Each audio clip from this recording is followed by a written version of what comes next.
Hello students.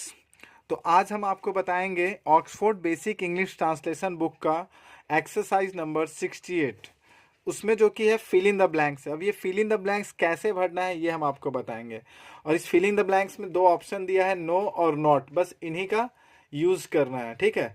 तो जो चीज़ question में जो दिया रहता है कि काउंटिंग हो सके, ठीक है, तो उसमें यूज जो होता है वो नॉट का यूज होता है, जिसको हम काउंट कर सके। मतलब जिसके आगे में जैसे यह है ए काउ, तो यहाँ पे डायरेक्ट बोल दिया कि हाँ ये काउंटिंग का है, मतलब यहाँ पर दिखा दिया है कि यहाँ पे एक काउ है, बता दिया गया। तो यहाँ पर आपको यूज करना है नॉट का। और जिसको काउंट नहीं दिया हुआ है, जिसमें काउंटिंग नहीं दिया, जैसे यहाँ पे सिर्फ काउ लिखा है, ये नहीं बोला है कितना काउ है, एक काउ है कि दो काउ है, ऐसा कुछ लिखा नहीं, वाटर है नॉर्मल इस तरह से, तो उसमें आपको नो का यूज करना है। मेन हमारा यही फंडा है। ठीक है। तो आपका जो सबसे पहला है आई हैव डैश वाटर, तो इसमें नॉर्मल यूज हो जाएगा I have no water. Okay. I have dash cow means I have no cow, क्योंकि यहाँ पे बताया नहीं है, ए भी नहीं लिखा है, नहीं ये फिर ये भी लिखा है कि हाँ 4 काउज 5 काउज, ऐसा कुछ नहीं लिखा, इसलिए यहाँ पर होगा no cow. I have cows, हाँ यहाँ पर ये बताया है कि इनके काउज है, मतलब एक से ज़्यादा काउज है, मतलब ये प्लूरल है, पर ये कितने ज़्यादा है, कितने नंबर है, ये नहीं यहाँ पर परफेक्ट बताया है, तो फिर यहाँ पर भी नो का ही यूज होगा। ठीक है। उसके बाद देखिए आई हैव डैश अ काउ, तो यहाँ पे अ काउ लिखा है, मतलब यहाँ पर एक काउ है, तो यहाँ पर आपको नॉट का यूज करना है। ठीक है। अब बढ़ते हैं हम नेक्स्ट में, 5th नंबर में देखते हैं you have dash red pen. यहाँ पर भी ये नहीं बताया कि कितना रेड पेन है, तो इसीलिए you have no red pen, यहाँ पर होगा you have no red pen.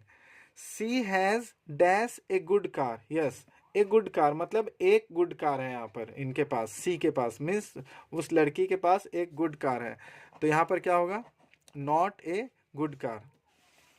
अब यहाँ पर भी नॉर्मल है, ब्लैक काउज सिर्फ लिखा है, कोई नंबर आगे में नहीं लिखा है, तो आप यहाँ पे लिखोगे they had no black cause.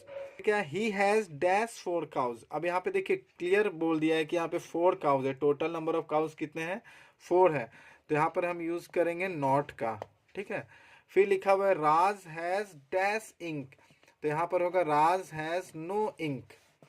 फिर है Raj has dash black ink, तो यहाँ पर भी होगा Raj has no black ink, मतलब यहाँ पे नंबर यहाँ पर भी नहीं है स्पेसिफाई किया है कितना ब्लैक इंक है, इसलिए यहाँ पर नो का यूज होगा। ठीक है। फिर है राज हैज डैश पेन, तो यहाँ पर भी कितने पेन है ये नहीं बोला, इसलिए यहाँ पर नो का यूज होगा। ठीक। फिर है सी हैज डैश ए पेन, तो यहाँ पर देखिए ए पेन लिखा हुआ है ना, तो ए पेन लिखा हुआ है, इसका मतलब एक पेन के बारे में बोल रहा है, तो यहाँ पर आपको नॉट ए पेन। फिर है सी हैड डैश पेन्स, यहाँ पे एक से ज्यादा मतलब प्लूरल, बहुत सारे पेन्स बोले हैं, पर कितने पेन है ये नहीं बोले हैं, तो इसलिए यहाँ पर भी नो का यूज होगा। ठीक है। अब क्या है आई हैड डैश मिल्क, तो यहाँ पर भी मिल्क है नॉर्मल, तो यहाँ पर भी नो का यूज होगा। ही है डैश कार, यहाँ पर भी नो का यूज होगा, ही है नो कार। मतलब मेन क्या है, जहाँ पर देखिए यहाँ पे 4 काउज लिखा है, बता दिया कितने काउज है इसलिए नॉट, यहाँ पे एक गाड़ी का बता दिया इसलिए नॉट, यहाँ पे एक काउ का बोल दिया इसलिए नॉट, और यहाँ पे एक पेन का बोल दिया इसीलिए नॉट। मतलब जहाँ पर आपको क्लियर बता दे कि कितने नंबर वहाँ पर कितने हैं, क्वांटिटी मतलब आपको अगर बता दे, तो क्वांटिटी जब रहता है तब उसके आगे में नॉट का यूज होता है। ठीक है। और जब क्वांटिटी आपको क्लियर ना बताए तो वहाँ उसके आगे में नो का यूज होगा। ठीक है। तो फ्रेंड्स उम्मीद करता हूँ कि आपको ये पूरा ये जो नो और नॉट का जो यूज है वो आपको क्लियरली समझ में आ गया होगा। अगर इसके बाद भी कोई अगर स्टूडेंट्स आपको अगर कोई डाउट हो तो मुझे कमेंट सेक्शन में कमेंट जरूर करना, और इस वीडियो को अपने फ्रेंड्स के साथ शेयर जरूर करना, और वीडियो अच्छी लगी तो प्लीज़ लाइक एंड सब्सक्राइब जरूर कर देना फ्रेंड्स। Okay, thank you.